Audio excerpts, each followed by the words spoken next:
दोनों रे जो बने कहाँ देतिया उधार में मिले खातिर हो बोलावेले मुधार में माजा खाली लूटल चाहे हमसे बसवार में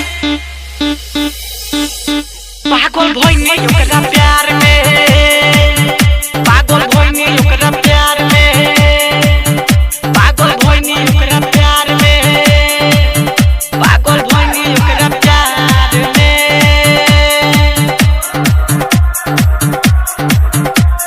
mix by Nitya recording studio Daniyari चौराहा कुशीनगर उत्तर प्रदेश।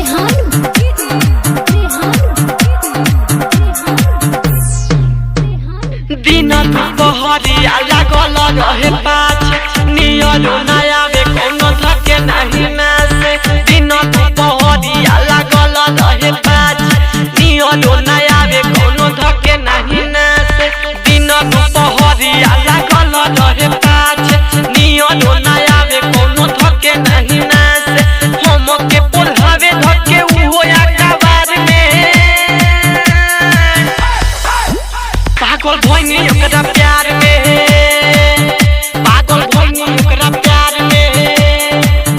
पागल भइनी ओकरा प्यार में ओ पागल भइनी ओकरा प्यार में दोनों रे जो बने कहाँ देतिया उधार में मिले खातिर हो बोलावेले मुधार में माजा खाली लूटल चाहे हमसे बसवार में